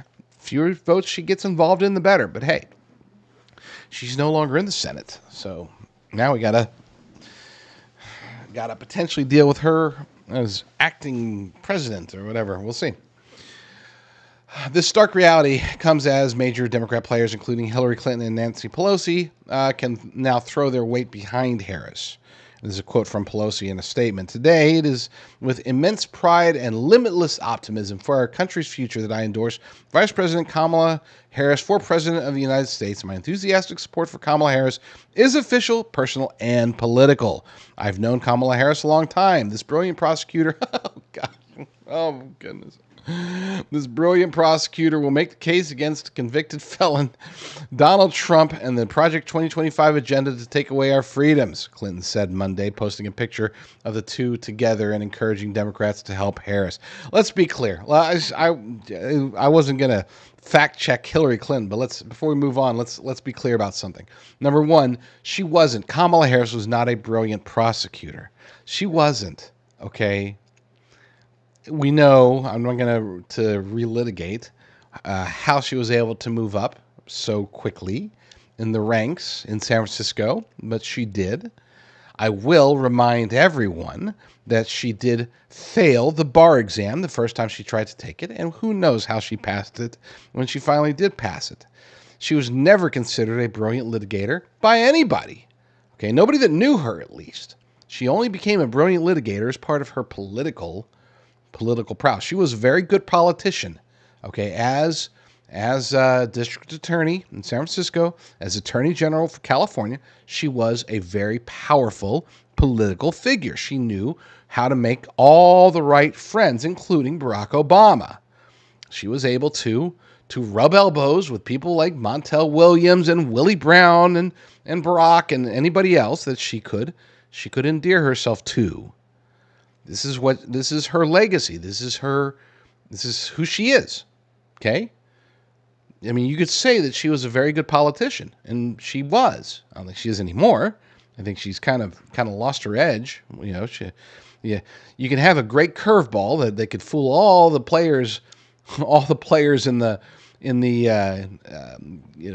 little leagues and maybe even high school and maybe even college. But sometimes that curveball just won't fool the major leaguers, and I think that her political prowess has been exposed as vice president and possible president. So no, but she was a good politician. She was never a good prosecutor, never a good attorney. She's just not that clever. Okay, to borrow a line from The Godfather, she's not that clever. Then, of course, there's the whole concept once again, Project 2025 rearing its ugly head, and I've said this before. Compared to Agenda 47 is great. I fully support it. Project 2025 takes it up a notch on the conservative scale. That's fine. But Donald Trump has completely disavowed any association whatsoever with Project 2025. Here's Hillary taking an opportunity in this weird time to say that she's going to litigate against President Trump and the Project 2025 agenda to take away our freedoms. Stop it. I mean, look, when she says things like this, anybody, not just Hillary Clinton, will take greater joy in calling out crooked Hillary, but anybody who says that, especially if they're in politics, they are either stupid or they think you're stupid. That's it.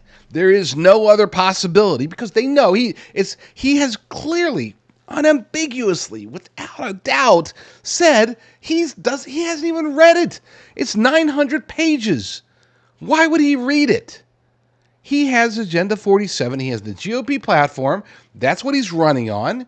They want him. They're so desperate to make you think and to make stupid Democrat voters think that Project 2025 and Trump are synonymous, that's his agenda, they're lying. It's a bald-faced lie.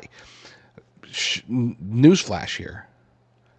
Crooked Hillary Clinton is a bald-faced liar. I could say many bad things about Kamala Harris or Joe Biden or Barack Obama. Hillary Clinton is the worst of the group. She really is, okay? She is a bald-faced liar. Nancy Pelosi's right up there with her, to be clear. They're both awful human beings. But yeah, either she's stupid, and she's not stupid, so she's banking on the idea that you're stupid. And anybody who tries to attach Project 2025 to Donald Trump, ask them the question, are you stupid or do you think I'm stupid? Because he has disavowed it numerous times. He hasn't even read the 900 pages that are in it. And he has countered multiple tenets of Project 2025. He has countered them. He is specifically, and not because of Project 2025, because he hasn't read it. He's countered them because his policy is different from Project 2025. So yeah, the gaslighting continues even in these weird times. And of course it comes from Hillary Clinton. Shocker. Let's finish off this article. New York Times bestselling author Peter Schweitzer, good guy, spoke about the reality. Sorry, I've been doing more inadvertent Trumpisms lately. Great guy. He's a great guy. I love the guy. Okay, that wasn't a good Trumpism, but you get the idea. New York Times bestselling author Peter Schweizer spoke about the reality of Harris's political career during a Monday appearance on Breitbart News Daily, explaining that she has a history of very frightening activities as a prosecutor that show collective favoritism to criminal networks and organizations linked to her political allies. Go figure. So my contention is that Kamala Harris as a prosecutor, she did the same thing as the Attorney General of California, used her position to not to protect the vulnerable, but to actually protect the powerful people that put her in political office. As I was saying, she was never a good prosecutor or a great prosecutor, or as Clinton called her, a brilliant prosecutor. She was a good politician, and she used her positions as a prosecutor to advance her political career, which is why she is vice president of the United States today, which is why she is the presumptive nominee currently being coronated by the Democrats. It's because she's a good politician. She really is. And like I said, and keep in mind, when I say that, her skills as a politician, they're not made for the big leagues, and that she's failed here. As I noted 2 or 3 shows ago, the reason that I predicted that she would be, there's only 2 people that could be the nominee, her or Clinton. The reason that I predicted it is because nobody else wants it. Okay? Not now. No, it's not that they don't want it. I shouldn't say that. Nobody else is willing to hop into the race. Not Gavin Newsom, not Gretchen Whitmer, not J.B. Pritzker, not Pete Buttigieg. None of them are wanting to jump in the 2024 race against President Trump after he's already had an assassination attempt against him, following this disastrous 4 years that we've had under Democrat rule. Nobody wants to pick up that ball and say, oh, okay, well, let's see. I could pick up this ball and have a 3% chance of winning the presidency. Or I can wait to 2028, and who knows what it'll look like then. Probably be better than 3%. So anybody who has a future wouldn't take the job, wouldn't take the responsibility of trying to, or pretending to try to become the president of the United States by going up against Donald Trump in 2024. All of them, Whitmer and Newsom and Buttigieg and Wes Moore and whoever, Andy Beshear, Josh Shapiro, they're all looking at 2028 because they got time. They're young. They're young enough to wait, and they're going to wait, which is why in Kamala, the only chance that she could have in as far as having a future in politics is to win. That's it. She has to win in 2024 because if she loses, whether as the vice president, which obviously that's not going to be the case, or as president, if Donald Trump wins, let's make it simple. If Donald Trump wins, beating her in any way, her political career is essentially over. She's not going to be a serious contender for the 2028 nomination. She knows that. So her only future potential is to win, and to win this year. That's it. So she has nothing to lose by running. If she runs, which she is obviously, then she has to win, and then her career goes on. If she doesn't run, and then she has no future. If she doesn't win, if she runs and doesn't win, she has no future. So she's taking the only path that could perpetuate her political career, period. Otherwise, as of January 21st, 2025, she's a private citizen getting a private citizen job, period. So that's why she's in there. I don't even know how I got into that discussion, but oh, right, because of her skills. Her skills are as a politician, not as a prosecutor. It is time for a break, but I think I can squeeze out. Let's get a few of these out of the way.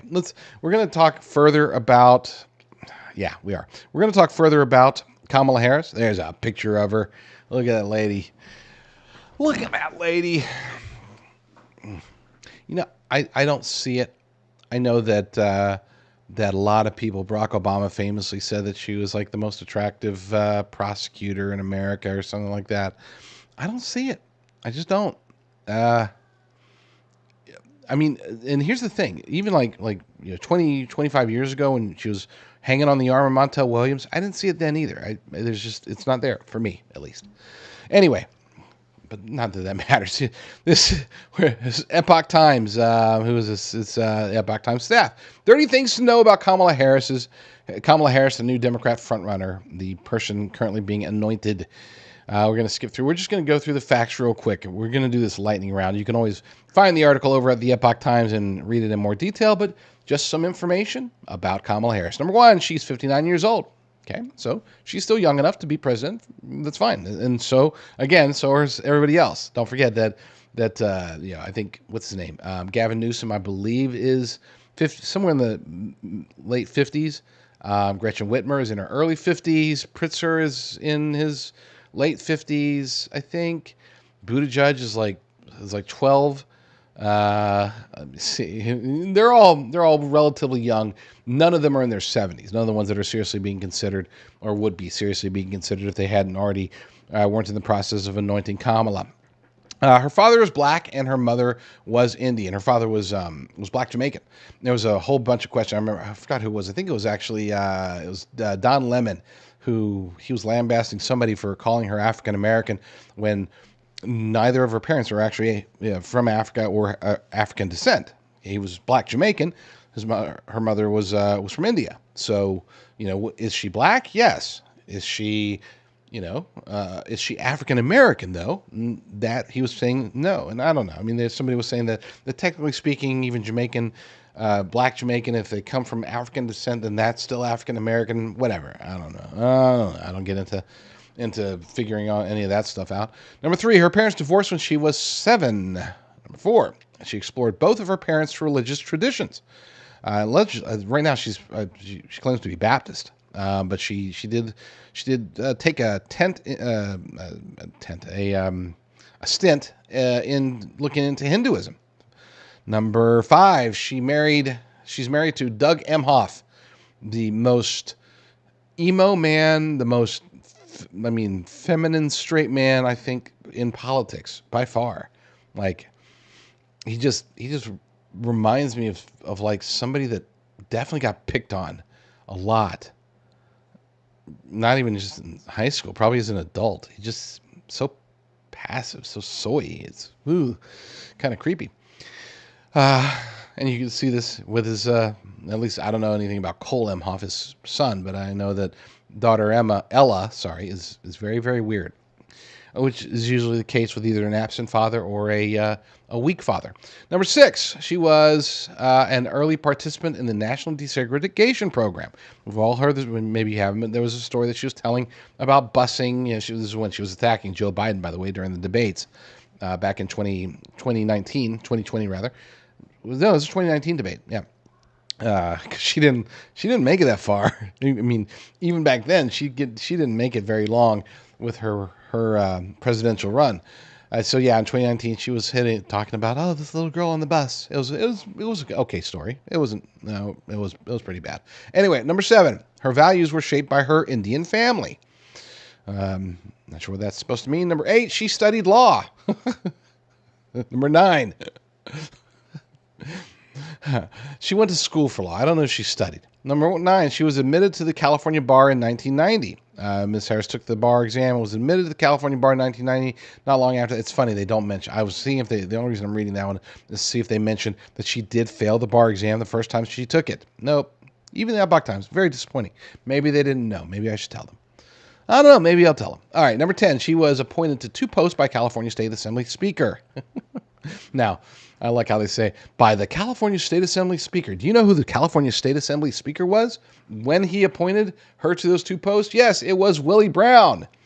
And yes, she was dating him at the time. Yes, he was married. They were separated, so it's not like a full-blown, you can have your whatever, you can make your moral decision about them being married but separated, and whether Kamala should have been dating him or whatever they were doing.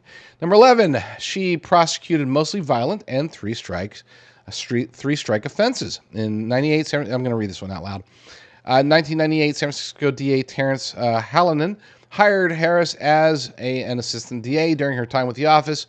Harris worked in the career criminal division, prosecuting mostly violent crimes and three-strike offenses. That's actually a positive. Now, I don't know how well she did, but actually I do know. I forgot. I did see her record. This has been a while. I'll remember it later. Number 12, she campaigned against her former boss to become DA, and she won, by the way. Number 13, she was the district attorney of San Francisco between 2004 and 2011. 14, she was attorney general of California from 2011 to 2017. Number 15, she was elected to the Senate in 2016. Number 16, several bills she sponsored passed the Senate. Woohoo! Let's see, including her pro bono work to Empower and Represent Act was passed in 2018, becoming law. I don't know what that is, but sounds like something. Number 17, she drew national attention during the Kavanaugh confirmation. I remember watching that. And I remember, you know what, as I recall, I actually wrote an article about how this was her attempt, and not a very good attempt, to get on the national stage long enough to be able to announce her run for presidency, and that's exactly what happened. She and Cory Booker were both doing the Kavanaugh thing, and they were both just awful. Just, I mean, but then again, as I noted in the first hour, I don't like watching those things. Number 18, she unsuccessfully ran for president. Yes, we know. Number 19, she was critical of candidate Biden on the campaign trail. Very critical. She attacked him hard. Number 20, she encouraged contributions to a fund to bail out BLM rioters. And let's be clear, she still is. The Freedom Fund, she's still pushing it. She has not disavowed it. This is a group that bailed out violent rioters. I mean, people that were literally burning down buildings, and she was telling people to get those people bailed out because of George Floyd. Number 21, she spotlighted CCP's human rights abuses. Yes, okay, fine. That's okay. Number 22, she voted to convict Trump. Yes, she did. And that's not saying much because so did they all tried to. Number 23, she has advocated for gun control, very much so, by the way. Number 24, she was elected the first female first vice president of color. True. 25, she has been a major voice in the administration on abortion. Yes, that's that for a while, as Borders are. She was really focused on being the abortion czar, scream it out loud, proud and loud abortion. Number 26, she is Biden's border czar. So yes, the border crisis is hers, completely. Number 27, in tackling the immigration crisis, Ms. Harris launched the call to action. I'm sure that really worked out well. Number 28, she supports Ukraine and has been supportive and critical of Israel. And let's be clear, she's nothing but critical. Okay, like she is acting. Not only is she the presidential nominee or the Democrat nominee for president, she's also sort of like the acting president right now as vice president. Benjamin Netanyahu flies into town yesterday. She doesn't go there to greet him. She's not going to preside over his congressional. She was supposed to, but she had a scheduling conflict, and now they're going to meet in private. It's an optics thing. Now that she's running for president, she can't be seen talking to Benjamin Netanyahu. So the only time they're all ever going to be together is in private. Yeah, she's not supportive of Israel, period. Number 29, she's a hip-hop fan. Now, let's be clear about that, because she was talking about listening to hip-hop and listening to certain, she was saying she used to listen to Tupac in college. Tupac wasn't making music by the time when she was in college, okay? She lied. And it's a little white lie. Maybe she misremembered. Maybe she pulled a Biden or whatever, but okay, fine. She's a hip-hop fan. Great. Number 30, she was endorsed by Biden. Yada, yada, yada. All right. That was uneventful, but it's necessary. Sometimes we just have to give you the information that you need. We're going to need ammunition if she is the nominee. We're going to need to know those little details about her. Hopefully there's something in there that you didn't know. Now you know. And knowing is half the battle. Speaking of which, let's go to break. Be right back.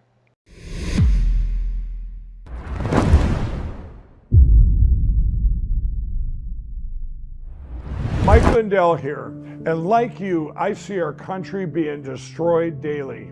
We face massive economic issues, and I can tell you from firsthand experience, there are people in power who threaten the values that have made our country great. Well, I've been a believer in gold and silver for a long time, and I've searched for years for a partner that shares my values. Well, Genesis Gold Group showed me how easy it is to protect your IRA, 401k, or your retirement with gold and silver. Their faith-driven approach to service and stewardship is one that stands out from the rest. So call Genesis Gold Group now at 1-800-200-GOLD. That's 1-800-200-4653, or go to LindellGoldRush.com now.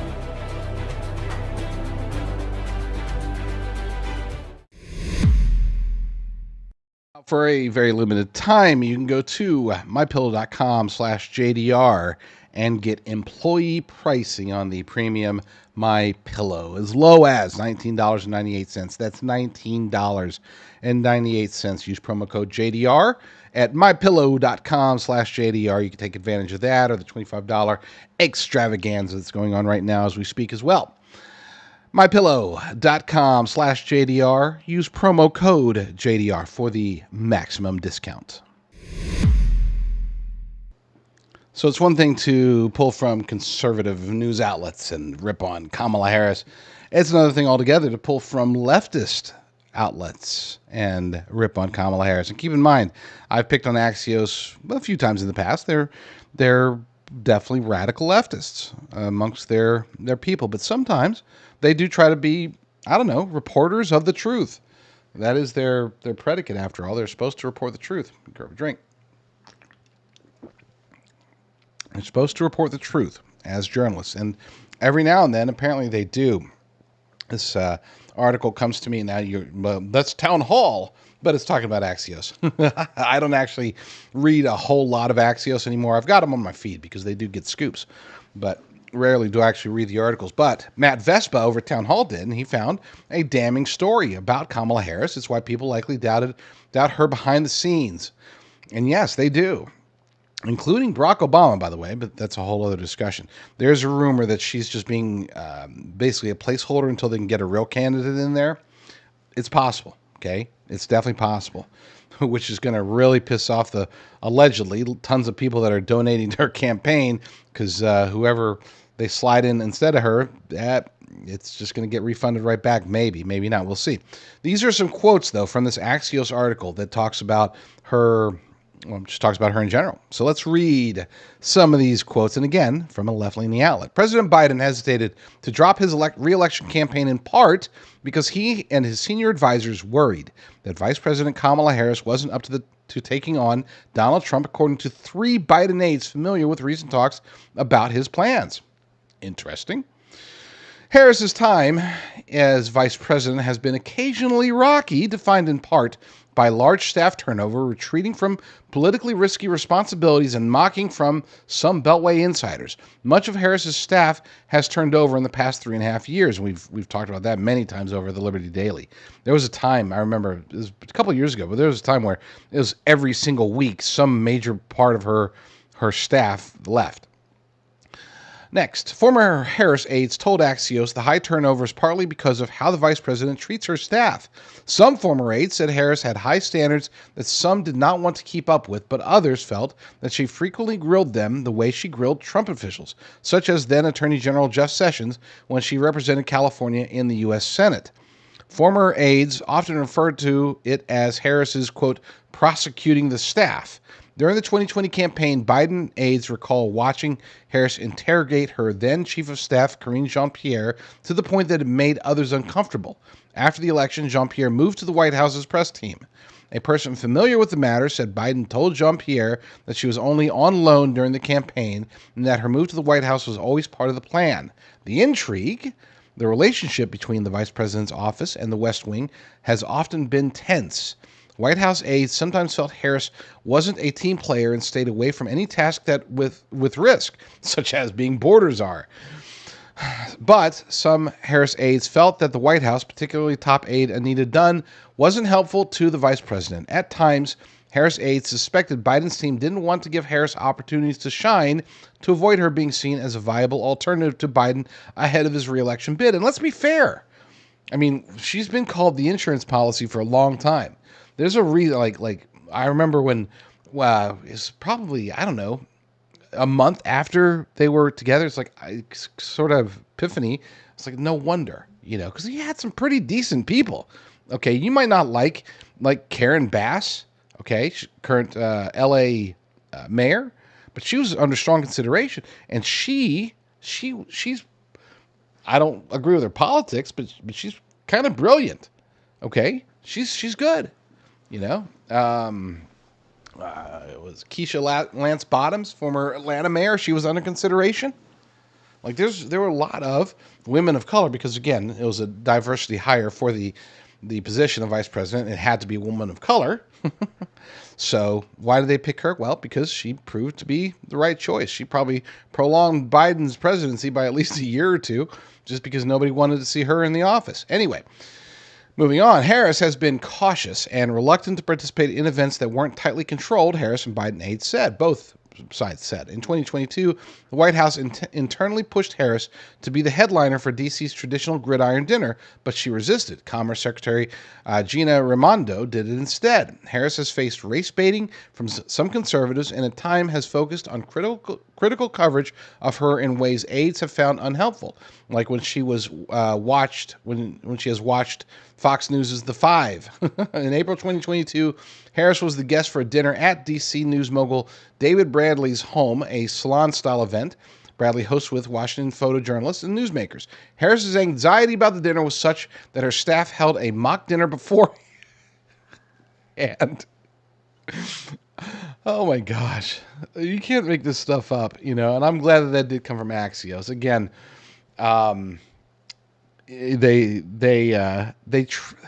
like Politico, they're very left-leaning, but they try to sometimes get the truth out there. Unlike most on the left, CNN has never. They couldn't recognize the truth if it smacked them.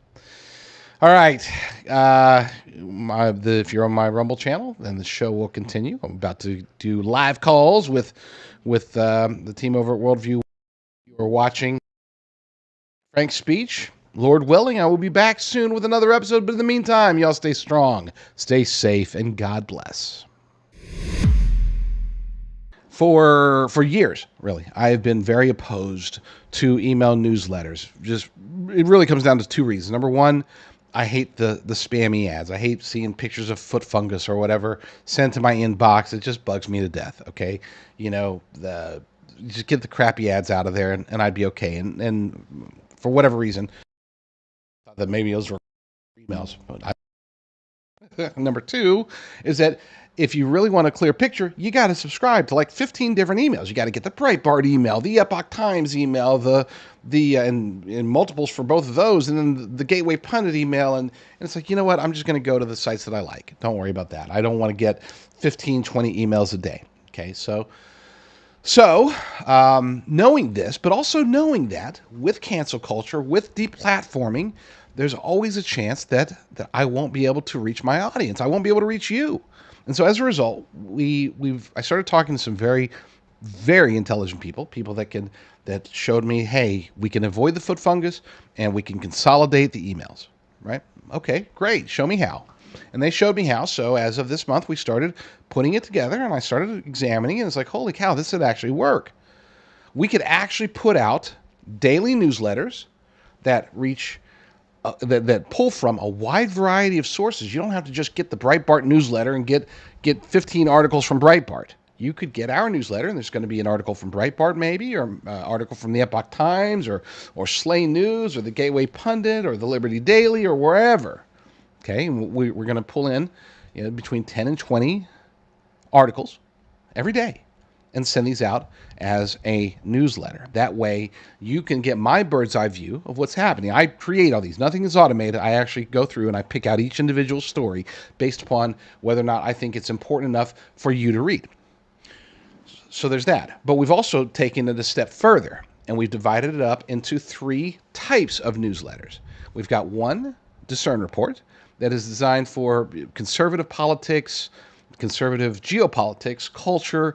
I don't want to say standard because there's nothing standard about it, but it's the sort of stuff that you could take it and you could send it to your Fox News watching grandmother and not be too embarrassed or think that she's going to think that you're into like snake venom injections or anything like that. So and you can get to there by going to discernreport.com. discernreport.com, and there's a sign up there. That's the homegrown version. Or you can go to discernreport.substack.com and sign up there. Either way, it's the same content. So whether you go there or there, sign up and you'll get that newsletter. So we have newsletter number 2, which is called Based Underground. You can go to basedunderground.com and be able to sign up there, or you can sign up at basedunderground.substack.com. It's based, it's underground. It's going to be more of the snake venom stuff. The more conspiracy theories is the easiest way to put it. And for those who, if you're not aware, I'm very selective with the conspiracy theories that I publish. I'm not out there just grabbing all kinds of crazy things. It's okay, so this one might be legit. Let's go with it. And then the third one, arguably the most important one, is the JD Rucker newsletter, jdrucker.substack.com. You can get to it through noqreport.com, through americafirstreport.com. This is going to be everything else. Everything that I do, everything that I believe is important, I'm going to put it there. So check them out. There's 3 options. Pick 1, pick 2, pick 3, and start getting the truth every day.